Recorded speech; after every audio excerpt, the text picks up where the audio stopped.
Hello everyone, welcome back to GGN. This is part 4 for this news report today. It's Wednesday, January 23rd, 2013, and I'm Darko. My website's ggnonline.com, and on YouTube it's ddarko2012, and for not much longer, really, 2013. Okay, we left off with some pretty crazy stories. You had Sir David warning that mankind is a plague on the earth, reiterating what Prince Philip said in 1984, saying that humanity is reaching plague proportions. So it's like, where do you think this comes from? Well, and talking about an Oxford professor saying they want to genetically alter unborn babies' personalities as a moral obligation. Not just that, but physically, making them smaller, taking capsules and stuff like that so that they don't crave meat and stuff, while they themselves would be, they'll be nice and tall, and they'll be healthy, and they'll be eating organic meat and stuff and produce. IBM Watson caught using swear words like bullshit. So it says IBM learned a rather strange lesson when it comes to teaching artificial intelligence-enabled computers to understand the slangs used by humans, as it was recently revealed by Eric Brown that they had to develop a filter to keep Watson from swearing. But it goes on here and it says that he believed that the ability to understand slangs would probably be an ultimate test that would ensure that Watson could understand the way real people communicate. There was a slight problem, though, as the dictionary was made up of swear words along with nasty and dirty words, which the Watson learned as well. The end result, Watson couldn't distinguish between polite language and profanity, which the Urban Dictionary is full of, revealed Brown in an interview. He said he picked up some bad habits from reading Wikipedia as well, and tests it even used the word bullshit in an answer to a research query. Not only did they have to develop a filter that would stop the supercomputer from swearing, but also had to scrape the entire Urban Dictionary from the computer's memory.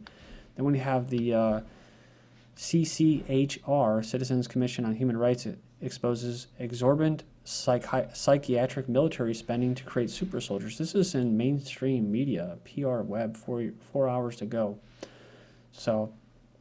But they announced the last in a 4-part series by investigative journalists exploring how the nation's military forces have been used as guinea pigs for psychological and pharmaceutical experiments. This last installment looks at the long-standing relationship between the military and psychiatry that has been in place since World War II, and the research has been conducted on U.S. soldiers. We already know about this, the effort to create super soldiers, spending lots of money. Create science fiction-esque experimentation. They tell the public that it's science fiction while they're actually doing it. Another interesting article from ExplosiveReports.com. Captain Kirk's predecessor, Star Trek, was Rand Corporation Predictive Programming. Pretty interesting.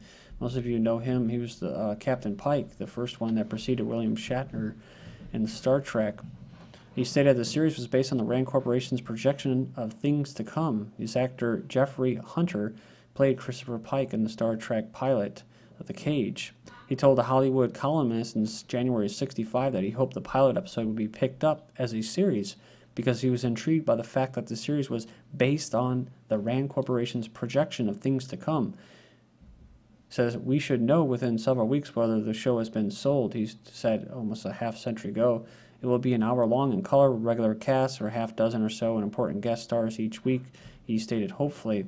"The thing that intrigues me is that it's actually based on the Rand Corporation's projection of things to come. Except for the fictional characters, it will be like getting a look into the future, and some of the predictions will surely come true in our lifetime." It says, according to one Star Trek dedicated site, the involvement of the Rand Corporation in the series was limited to technical advice by Rand researcher.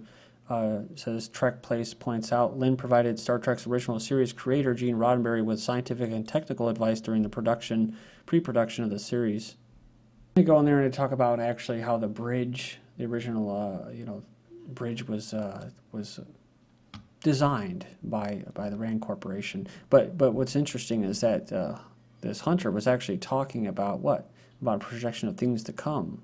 So how it's going to affect our culture and all that stuff, and not so much the actual technical aspects of it. And next is an article I've been waiting to get to. Space travel may hasten Alzheimer's and astronauts. We keep hearing about volunteers for Mars, a one-way trip, right? A new study has unraveled that astronauts are threatened by cognitive problems in the brain due to prolonged cosmic radiation exposure in their missions. And moving on, another interesting article, 300 million year old UFO tooth wheel found in Russian city of Vladivostok. And when I first heard this article, it didn't say anything about UFOs, which makes me wonder if they just put that on there to make it seem like it's not real. But it says, lightening the fire during a cold winter evening, a resident found a rail-shaped metal detail that was pressed into one of the pieces of coal that the man used to heat his home. So he said here that he took it to scientists, and after the metal object was studied by leading experts, the man was shocked to learn that it was supposedly 300 million years old, and yet scientists suggest that it was not created by nature, but was rather manufactured by someone.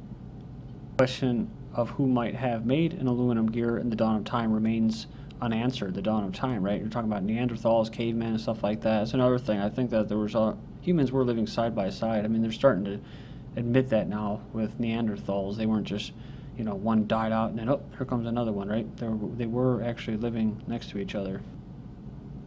So let's say this was back in the dawn of time. There were UFOs or whatever, people from different planets or different parts of the star system. These Neanderthals and cavemen would have actually seen them.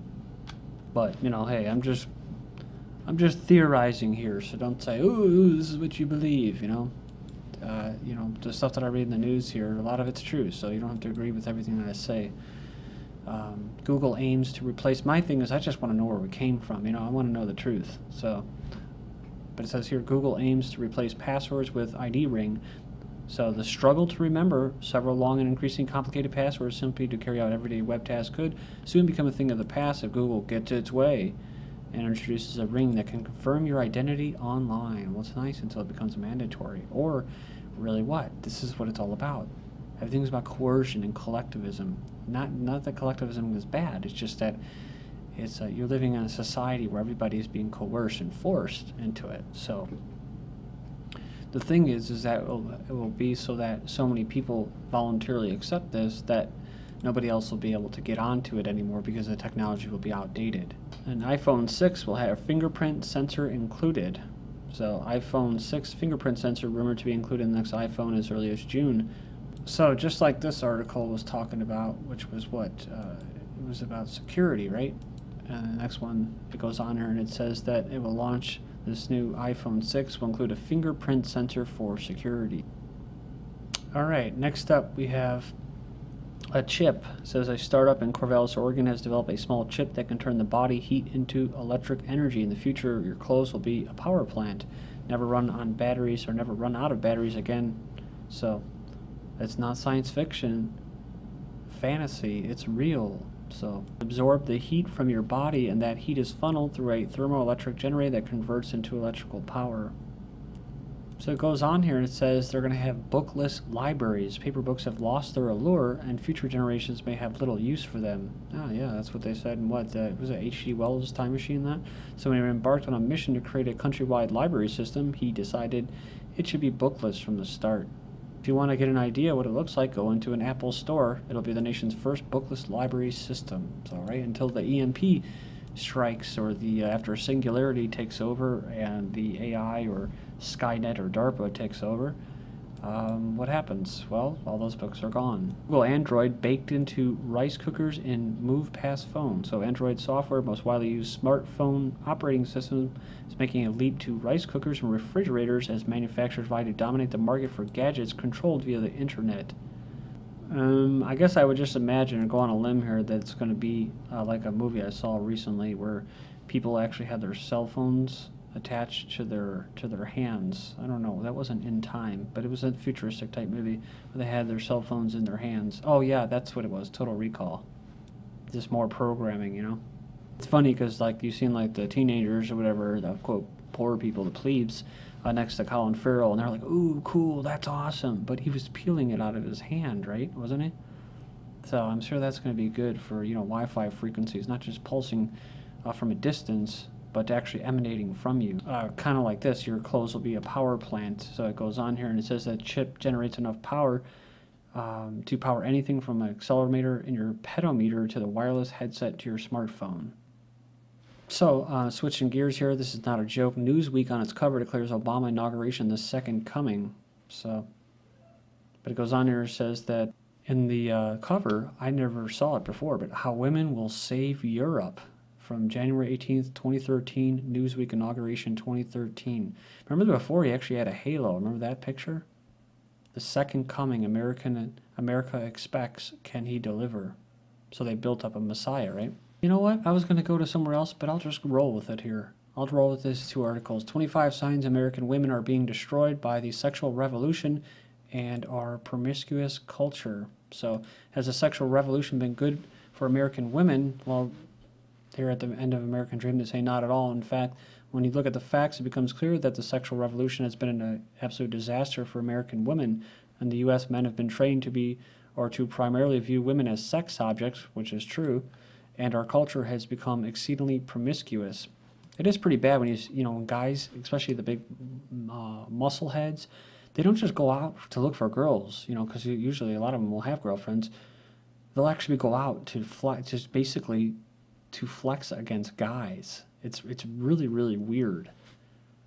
Not just putting the vibe out for women that they supposedly can't have, but putting out the vibe for men. Anyways, I think that's just part of the agenda there, the feminist agenda of men, and the masculating of women. As a result, the U.S. leads the world in teen pregnancy, 19 million new STD infections every year, and they got a vaccine for that. They won't actually do anything for it. More than half of all children born to women under the age of 30 are being born out of wedlock and are witnessing the systematic breakdown of the family unit in America. And yet, anyone that tries to teach our young women that they should dress modestly, and keep themselves pure for marriage is severely criticized. So, and that's true. You actually remember that lord in the UK that was saying, or one of the politicians in the UK saying, what's up with all these gay rights crap? They represent less than 1% of the population, like Zionists, and yet there's this whole overrepresentation of them. What about the crumbling of our society and our family and our culture? How about a push for that? How about rights of the family? The consequences of teaching our young women that they should be free to run around and sleep with a whole bunch of different men have been dramatic. And of course, like I said, this is say the same thing. They could do the same article about men. The following are 25 signs that American women are being destroyed by the sexual revolution. So we saw some of them. You go in there and check it out. For all the STDs and what it costs in healthcare. Basically, 1 out of every 5 teen girls in the U.S. actually wants to be a mother. It says here, when men don't have to wait until they get married to have sex, they're likely to delay marriage and probably never get married at all. It says only 51% of all Americans that are at least 18 years old are currently married. Back in 1960, it was 72%. So today, an all-time low of 44% of all Americans between 25 and 34 are married. It goes on here, it says America has the highest divorce rate on the globe. It says more than 1 out of every 4 children in the U.S. is being raised by a single parent.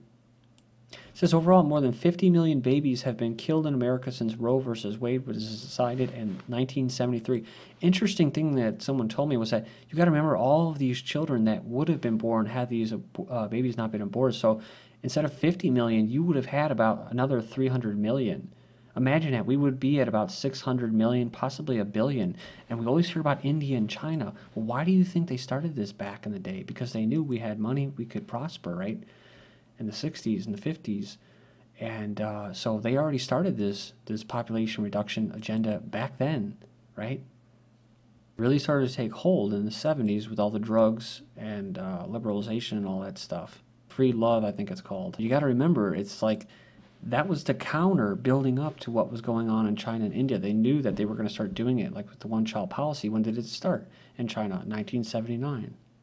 Imagine how much of a real threat America really would be to the establishment if there was more people. Girls recap says murder why is in an annoying way. I don't know what the hell that means, but this is unbelievable. But it just goes on and says the episode opens with George dumping Elijah, who just admitted that he just had sex with Marnie over Elijah's protestations, that it was like 3 pumps, like 2.5 pumps, and then I lost my boner. George rightly notes that Elijah is still confused, pretending there's a chance he's bi, and George has gone through all that already himself and doesn't want to deal with it.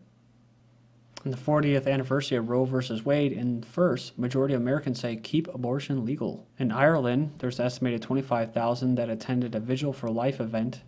And in America, they were celebrating But it's still really hard for poor women to get abortions in the U.S. Women report having to borrow money from friends and family to forego paying rent, groceries, and utilities to pay for their abortions. Despite protests, Slain Kansas Abortion Docs Clinic is reopening.